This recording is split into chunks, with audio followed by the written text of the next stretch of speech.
اب جو عمران خان صاحب نے ٹویٹ کیا ہے اس سے آپ اندازہ لگا سکتے ہیں کہ وہ جیل کے اندر کتنی سخت باتیں کر رہے ہیں۔ اس میں انہوں نے اسٹیبلشمنٹ کے اوپر بھی بڑے سخت الفاظ میں تنقید کی ہے، انہوں نے عدلیہ کے اوپر بھی بڑے سخت الفاظ میں تنقید کی ہے، دیگر سارے معاملوں کے اوپر بھی انہوں نے بڑے سخت الفاظ میں تنقید کی ہے۔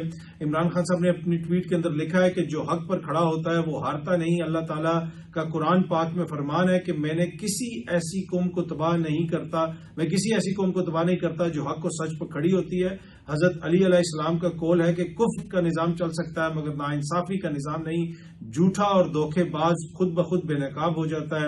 اور 9 مئی کے حوالے سے انہوں نے لکھا کہ 9 مئی در حقیقت لندن پلان کا حصہ تھا، جس کا مقصد ملک کی سب سے بڑی سیاسی جماعت کو اور تحریک جو سیاسی قوت ہے اس کو ختم کرنا تھا، جس میں مجھے اور دیگر پارٹی اراکین کو پہلے سے طے شدہ منصوبے کے تحت جیل میں ڈالا گیا، ہمارا مینڈیٹ لوٹ کر چوروں کو ملک پر مسلط کیا گیا، ہم پر ہر طرح کی فسطائیت کے پہاڑ توڑے گئے، ہمارے لوگوں کے اوپر گولیاں چلائیں۔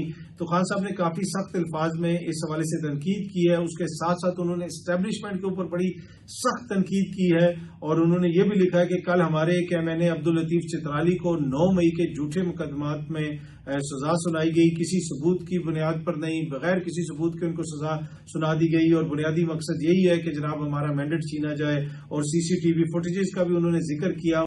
انہوں نے یہ بھی کہا کہ میں نے 9 مئی اور 26 نومبر کے قتل عام کی منصفانہ تحقیقات کے لیے جوڈیشل کمیشن کے قیام کا مطالبہ کیا تھا، جس پر کوئی پیش رفت نہیں ہوئی۔ پاکستان میں عدلیہ اتنی ڈسگریسفل کبھی نہیں تھی جتنی آج ہے، پاکستان میں عدلیہ کبھی بھی اتنی ڈسگریسفل نہیں تھی جتنی آج ہے، یہ عمران خان صاحب کہہ رہے ہیں۔ پہلے ایک جسٹس منیر تھا جسے اس کے ناجائز فیصلے کے باعث دنیا جانتی تھی، قاضی فائز عیسیٰ نے بھی وہی روش اختیار کی، اب سارے ججز ملے ہوئے ہیں اور صرف اپنی نوکریاں بچانے کے چکر میں ہیں۔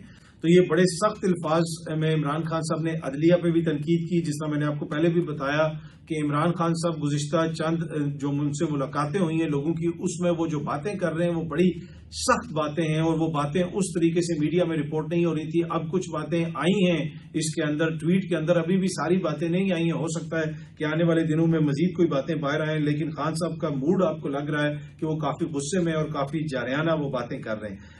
انہی ملاقاتوں کے اندر عمران خان صاحب نے یہ بھی کہا کہ مجھے زیر کرنے کے لیے جس طرح میری اہلیہ بشرا بی بی کو انتقام کا نشانہ بنایا جا رہا ہے، ایسا آمریت کے دور میں بھی کبھی نہیں ہوا۔ ان پر ایانت کا الزام ہے جو کبھی ثابت ہی نہیں ہوا، لہذا ایک کیس سے دوسرے میں گرفتاری ڈال دی جاتی ہے۔ تو انہوں نے کہا کہ جی مجھے تنگ کرنے کے لیے، عمران خان صاحب کو تنگ کرنے کے لیے ان کی اہلیہ کو جیل میں رکھا گیا ہے۔ تو کافی سخت الفاظ میں انہوں نے تنقید کی۔ پھر انہوں نے عبداللطیف چترالی کا بھی ذکر کیا کہ ان کو سزا سنا دی گئی ہے، اور بنیادی مقصد یہی ہے کہ ہمارا مینڈیٹ ہم سے لیا جائے۔ 9 مئی کا ایک جھوٹا فالس فلیگ ہے، وہ ایک جھوٹا آپریشن ہے، وہ سارا الزام لگاتے ہیں وہ مبینہ طور پہ، اور وہ یہ بھی کہتے ہیں کہ اس کے اوپر ایک عدالتی کمیشن بننا چاہیے۔ جاوید چودھری صاحب نے فرمایا کہ جی 9 مئی کا نیا فیز شروع ہو چکا ہے، اور جیسے پی ٹی آئی کے پہلے ایم این اے کو 10 سال سزا ہوئی ہے، اسی طرح پی ٹی آئی کے دیگر ایم این ایز کو بھی سزا سنا دی جائے گی، اور 30 سے 40 ایم این ایز جو ہیں ان کی سیٹیں خالی ہو جائیں گی، اور وہ ساری سیٹیں نون لیگ جیت جائے گی، اور نون لیگ کی حکومت مزید مضبوط ہو جائے گی۔ بھائی نون لیگ کیسے جیت جائے گی؟ کیا وہ چترال میں نون لیگ ابھی اتنی مقبول ہو گئی ہے کہ وہ چترالی صاحب کو ہٹایا جائے گا تو وہاں پہ وہ جیت جائیں گے؟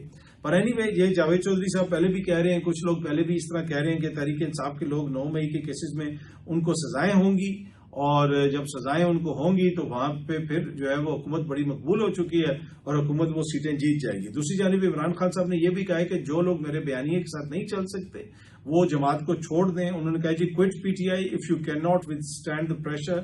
Imran Khan tells party leaders, انہوں نے پارٹی رہنماؤں کو کہا کہ اگر آپ پریشر نہیں لے سکتے، آپ ہمارے بیانیے کے ساتھ نہیں چل سکتے تو آپ جماعت سے علیحدہ ہو جائیں۔ تو عمران خان صاحب کی عید سے پہلے رہائی کی جو باتیں ہو رہی تھی، مجھے تو اس وقت بھی میں نے عرض کیا تھا، اور مجھے دوبارہ لگ رہا ہے کہ مجھے نہیں لگتا کہ عمران خان صاحب جو ہیں وہ عید سے پہلے رہا ہوں گے، اور عید وہ اپنے گھر میں منائیں گے یا کسی اور جگہ پہ منائیں گے۔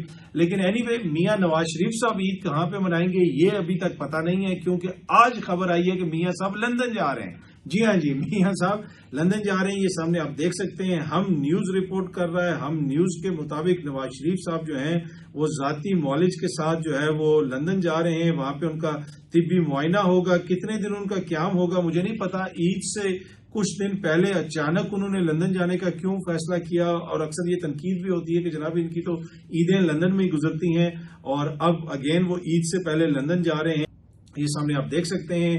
ہم نیوز اس کو رپورٹ کر رہے ہیں. نواز شریف لندن میں اپنے معالجین سے طبی معائنہ کروائیں گے. تو ایک طرف پنجاب اتنی ترقی کر رہا ہے، پاکستان اتنی ترقی کر رہا ہے، لیکن میاں صاحب کا علاج ابھی بھی یہاں پہ ممکن نہیں ہے. ابھی بھی یہاں پہ ان کا کوئی جو ہے اس طرح معائنہ نہیں کر سکتا. ان کو لندن جانا پڑتا ہے، اور عید سے عین پہلے میاں صاحب جو ہیں وہ لندن جا رہے ہیں، اور لندن میں ان کا معائنہ ہوگا. اور یہ بھی ممکن ہے کہ لندن جا کے وہ مودی کے خلاف کوئی بیان دے دیں. ایسے بھی ہو سکتا ہے نا، وہ چاہتے ہوں کہ جب میں مودی کے خلاف بات کروں تو عالمی، جسے آپ کہہ سکتے ہیں پلیٹ فارم پہ جا کے بات کروں. تو لندن میں بیٹھ کے وہ جو بات کریں گے، ہو سکتا ہے وہ عالمی میڈیا کو وہاں پہ انٹرویو دیں اور مودی کی ایسی تیسی پھیر دیں. وہ بتائیں مودی کیسی گھٹیا حرکتیں کر رہا ہے، کیسے پاکستان کے اندر دہشت گردی کروا رہا ہے، کیسے جناب بلوچستان کے اندر وہ دہشت گردی کروا رہا ہے. یہ ساری باتیں عالمی میڈیا کے سامنے بیٹھ کے ہو سکتا ہے کہ میاں صاحب لندن اس لیے جا رہے ہوں، وہاں پہ جا کے وہ یہ ساری باتیں کریں، ساتھ اپنا معائنہ وغیرہ بھی کروا لیں. پر اینی وے یہ اگلے کچھ دنوں میں یہ سچویشن کلیئر ہو جائے گی. اچھا، ایک اور جو خبر ہے، امپورٹنٹ خبر، پٹرول کی قیمت میں اضافہ ہو گیا. وفاقی حکومت نے پٹرول کی قیمت میں ₹1 کا اضافہ کر دیا، جبکہ جو ڈیزل ہے اس کی قیمت میں کوئی تبدیلی نہیں ہوئی ہے. دوسری جانب یہ بھی پہلے خبریں آتی رہی کہ عالمی منڈیوں میں جو پٹرول کی قیمت کم ہوئی ہے اس کا ریلیف بجلی کی قیمتیں کم کر کے دیا جائے گا. وہ کتنا ملا ہے وہ آپ بتائیے گا. کیا آپ لوگ وہ ریلیف محسوس کر رہے ہیں یا نہیں محسوس کر رہے؟ جی، شعیب اختر صاحب نے گفتگو کرتے ہوئے کہا ہے، ڈاکٹر نعمان ہیں ان کے حوالے سے، کہ یہ ہمارے بیگ اٹھاتا تھا. نعمان نیاز اور شعیب اختر ایک مرتبہ پھر آمنے سامنے. یہ سامنے آپ دیکھ سکتے ہیں، ایکسپریس نیوز رپورٹ کر رہا ہے. آپ کو یاد ہوگا کہ عمران خان کے دور میں پی ٹی وی پہ ایک پروگرام ہو رہا تھا، اور ڈاکٹر نعمان نیاز نے بہت زیادہ بد تہذیبی کا مظاہرہ کیا تھا. شعیب اختر کو کہا تھا، اور انٹرنیشنل پلیئرز بھی بیٹھے ہوئے تھے ان کے سامنے، کہا تھا کہ بھائی اگر تم اٹھ کے جانا چاہتے ہو تو یہاں سے چلے جاؤ. بڑی سخت بات انہوں نے کی تھی. اس کے اوپر بڑا ایک سکینڈل بنا تھا. پھر ان کی کوئی دوستی وغیرہ ہو گئی تھی، معاملات ٹھیک ہو گئے تھے. اور ڈاکٹر نعمان صاحب جو ہیں وہ پی ٹی وی پہ اس وقت کرتے تھے پروگرام. آئی ڈونٹ نو ابھی وہ کہاں پہ کر رہے ہیں. پر اینی وے اب شعیب اختر صاحب نے یہ کہا ہے کہ یہ ہمارے بیگ اٹھاتا تھا. اب اس کے اوپر ڈاکٹر نعمان صاحب نے جو ہیں انہوں نے یہ سامنے آپ دیکھ سکتے ہیں، ایکسپریس ٹریبیون بھی رپورٹ کر رہا ہے کہ television host and former Pakistan cricket board official doctor Noman Niaz has issued a defamation notice of ریز $1 billion to former Pakistani cricketer Shoaib Akhtar. انہوں نے 1 ارب ہرجانے یعنی وہ جو ہتک عزت کا دعویٰ کر دیا ہے شعیب اختر صاحب کے اوپر. تو دوبارہ ان دونوں کے درمیان جسے آپ کہہ سکتے ہیں کہ وہ تنازع کھڑا ہو گیا ہے. پہلے بھی وہ بڑا اگلی تنازع کھڑا ہوا تھا. اس وقت تو بالکل واضح تھا کہ جو ڈاکٹر نعمان کا رویہ تھا وہ مناسب نہیں تھا، جس طریقے سے انہوں نے شعیب اختر صاحب سے بات کی. اب جو شعیب اختر صاحب نے بات کی ہے وہ کیا وہ مناسب ہے، اور اس کے اوپر بھی بحث ہو رہی ہے. تو اسی وجہ سے ڈاکٹر نعمان نیاز صاحب نے ان کے اوپر ہتک عزت کا دعویٰ کیا ہے. تو دیکھتے ہیں جناب یہ معاملہ آگے کس طرف جاتا ہے. اچھا جی، انڈیا سے آپ کو پتا ہے کہ جب سے انڈیا کے چیف آف جو ڈیفنس سٹاف ہیں انہوں نے وہ بیان وغیرہ دیا ہے، اس کے اوپر کافی زیادہ وہاں پہ تنقید ہو رہی ہے کہ بھائی ان کو جا کے عالمی میڈیا سے بات کرنے کی کیا ضرورت تھی. ان کو کیا ضرورت تھی کہ یہ جا کے وہاں پہ سنگاپور میں کسی کو انٹرویو دیتے، اور ان ساری چیزوں کے اوپر کوشچنز اٹھ رہے ہیں. اور ایک ان کا کوئی صحافی ان کے آدتیہ راج کول صاحب کسی ادارے کے ایڈیٹر وغیرہ بھی ہیں، انہوں نے بھی کوئی کوشچنز اٹھائے ہوئے ہیں. یہ وہ ویسے جو ہی بلوچستان میں کوئی حملہ ہوتا ہے، جو ہی بلوچستان کے اندر کوئی کارروائی ہوتی ہے، سب سے پہلے یہ شیئر کرتا ہے ٹویٹر کے اوپر، اور اس میں جناب کبھی کیا اور کبھی کیا، اور میجورٹی اس میں مبالغہ ہوتا ہے یا جھوٹ ہوتا ہے. پر اینی وے اب یہ سب کوشچنز اٹھا رہے ہیں، uncomfortable questions for the people managing strategic communications in Indian national security apparatus. انہوں نے کہا جی بڑے جو ہے نا سخت کوشچن ہیں، انکمفرٹیبل، جو غیر آرام دہ کوشچنز جو ہیں انہوں نے اٹھا دیے ہیں. پہلا کوشچن یہ ہے کہ why was CDS asked to give interviews to Bloomberg and Reuters, that too in Singapore, instead of Indian media in New Delhi. وہ یہ کہہ رہا ہے بھائی تم لوگوں کے لیے صرف انڈین میڈیا ہے، تمہیں کس نے کہا تھا کہ جا کے جناب ادھر انٹرویو دو، بلومبرگ کو یا رائٹرز کو یا سنگاپور میں جا کے انٹرویو دو، نیو دہلی میں انٹرویو دو، انڈین میڈیا کو انٹرویو دو جو صبح سے شام تک جھوٹ بولتا ہے. تو یہ جناب انہوں نے پہلا کوشچن اٹھایا. دوسرا کوشچن اس نے اٹھایا ہے جی کہ why admit to jet losses in international media when you are not willing to give a number from beginning of operation Sindoor briefing. وہ یہ کہہ رہے ہیں کہ جی آپ نے کیوں انٹرنیشنل میڈیا کے سامنے جو ہمارے طیارے گرے ہیں ان کو مانا ہے. اچھا تیسرا جو کوشچن ان صاحب نے اٹھایا، آدتیہ صاحب نے اٹھایا، وہ یہ ہے کہ why not talk and focus the narrative about losses of jets command and control centres air bases on the Pakistan side as success of operation Sindoor. وہی کہہ رہے ہیں کہ جی پاکستانی سائڈ میں بتائے نا کہ جی جو ہم نے سکسیسز وہاں پہ حاصل کیے یہ وہی سکسیسز ہیں جن کا ذکر بھارتی میڈیا کر رہا تھا. اسی میڈیا کو یہ کہہ رہے ہیں انٹرویو دو کہ وہ کراچی پورٹ اڑا دیا، اسلام آباد پہ قبضہ ہو گیا، تختہ الٹ گیا، یہ ہو گیا وہ ہو گیا. وہی کہہ رہے ہیں کہ جی صرف اس چیز کے اوپر کانسنٹریٹ کریں. دوسرا انہوں نے یہ بھی لکھا جی who took the call for these interviews and why what was the motto and urgency. انہوں نے کہا جی کس نے یہ کال لی، کس نے یہ انٹرویوز کروائے، کیا ضرورت تھی انٹرویو کروانے کی. اور بھی اس انٹرویو کے اندر انہوں نے اور بھی کوشچنز اٹھائے اور انہوں نے یہ بھی مانا ہے کہ جو پاکستان کا نیریٹو ہے وہ اوور شیڈو کر رہا ہے انڈیا کے نیریٹو کو. اور بھائی پاکستان کا کوئی نیریٹو اوور شیڈو نہیں کر رہا. یہ بات میں آپ کو پہلے بھی کہتا ہوں کہ آج کل کے دور میں، سوشل میڈیا کے دور میں تھوڑا بہت مبالغہ تو ہو سکتا ہے تھوڑا بہت مبالغہ پاکستان کی طرف سے بھی ہو، لیکن جو حقیقت ہے وہ چھپتی نہیں ہے. جو لوگ دیکھتے ہیں اس کے اوپر وہ بات کرتے ہیں. آپ کے جہاز گرے یا نہیں گرے، آپ کہتے ہیں جی وہ کیوں یہ کہہ دیا. آپ یا تو یہ کہو نا کہ جو آپ کا کہہ رہا ہے چیف آف ڈیفنس اسٹاف کہہ رہا ہے وہ جھوٹ کے بول رہا ہے، آپ کا جہاز نہیں گرا. لیکن کوشچن وہ یہ اٹھا رہے ہیں کہ جی وہاں پہ جا کے کیوں مانا، جا کے آپ صرف مانیں بھارتی میڈیا کے سامنے اور بھارتی میڈیا کے سامنے بیٹھ کے بتائیں، اور پھر وہ جو سچ ہے وہ صرف بھارتی میڈیا پہ بولا جائے گا. تو بھارتی میڈیا تو ایک لافنگ سٹاک بن گیا. بھارتی اسٹیبلشمنٹ کو بھی یہ پتا ہے کہ جناب ان کو جو انٹرویو دیں گے اس کی تو کوئی ویلیو ہی نہیں ہے. پر اینی وے انہوں نے، ان صاحب نے تو مان لیا کہ ہمارے جہاز گرے، لیکن یہ جو بھارتی میڈیا ہے یہ ابھی بھی ماننے کے لیے تیار نہیں ہے. وہ یہ کہہ رہے ہیں کہ جی آپ آئیں اور آپ ہمیں انٹرویو دیں. اور پر ایک چیز اس نے لکھی کہ جی پاکستان کا جو بیانیہ ہے وہ اوور شیڈو کر رہا ہے انڈیا کے بیانیے کو. پاکستان کی جانب سے جو مرمت کی گئی ہے وہ اوور شیڈو کر رہی ہے، اور وہ بڑے مناسب طریقے سے اوور شیڈو کر رہی ہے. اصل ایشو وہ ہے، اس کے اوپر آپ بات نہیں کرتے. اب اگین کل میں یہ بھی دیکھ رہا تھا کہ پاکستان میں بھی جو کاروائیاں ہو رہی ہیں، بلوچستان کے اندر وغیرہ بھی کاروائیاں ہو رہی ہیں، اس میں بھی بھارت کا ہاتھ ہے.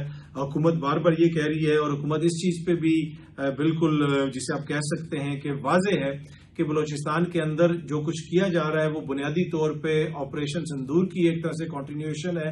بھارت اب سامنے آ کے تو اس طرح نہیں لڑا، لیکن پاکستان کے اندر دہشت گردی کروا رہا ہے. اور حکومت پاکستان کا میں ایک نوٹیفیکیشن بھی دیکھ رہا تھا کہ انہوں نے کوئی اس کو فتنہ الہندوستان وغیرہ قرار دے دیا ہے کہ جو بھی بلوچستان کے اندر کاروائی ہوگی اس کو فتنہ ہندوستان وغیرہ کا کہا جائے گا. اچھی بات ہے، نوٹیفیکیشن میں آپ اس کو جو مرضی کہہ دیں، فتنہ ہے اس کو فتنہ مودی کہہ دیں، اس کو فتنہ بی جے پی بھی آپ کہہ سکتے ہیں، فتنہ آر ایس ایس بھی کہہ سکتے ہیں، وہ کہتے رہیں. پر مین کوشچن یہ ہے کہ اس کو روکنے کے لیے ہم کیا کر رہے ہیں اور اس میں ہمیں کتنی کامیابی ملی ہے. کلبھوشن کو پکڑے ہوئے بھی کتنے سال ہو گئے ہیں، لیکن کیا وجہ ہے کہ ابھی تک یہ جو فتنہ ہے یا جو بھی ہے آپ اس کو جو مرضی کہیں، یہ قابو کیوں نہیں آ رہا؟ ابھی تک کیوں وہ امپیونٹی سے وہاں پہ اس طرح کی کاروائیاں کر رہے ہیں؟ ان کے خلاف کس قسم کی کاروائی کی جا رہی ہے؟ تو میرے خیال میں اس چیز کو بھی تھوڑا سا دیکھنے کی ضرورت ہے، ری اسیس کرنے کی ضرورت ہے. کیوں ہمارے وہاں پہ جوان افسران شہری جو ہیں وہ اس طرح شہید ہو رہے ہیں؟ ابھی ڈی سی صاحب بھی شہید ہوئے. اور ادھر جو حیرت انگیز چیز میرے لیے ہے کہ کوئی پولیس والا وہاں پہ شہید نہیں ہوا، کوئی پولیس والا وہاں پہ اس طرح گولی لگنے سے زخمی نہیں ہوا، کسی دہشت گرد کو کوئی گولی نہیں لگی. 60 لوگ پورے شہر کے اندر پھرتے رہے، پولیس کی جانب سے کوئی ریزسٹنس نہیں ہوا. D C should have been the last person to get injured, اور خدا نہ خواستہ کچھ بھی اس کے ساتھ ہوتا. وہ ساری جو اس کے نیچے انتظامیہ تھی وہ کدھر تھی؟ تو یہ ایک بڑا کوشچن ہے، اس کو بھی دیکھنے کی ضرورت ہے.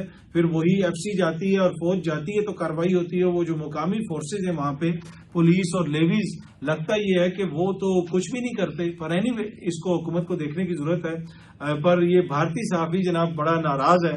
وہ یہ کہہ رہا ہے کہ جی سی ڈی ایس نے کیوں مانا ہے وہاں پہ جا کے، اس نے ادھر کیوں یہ جا کے بتایا ہے.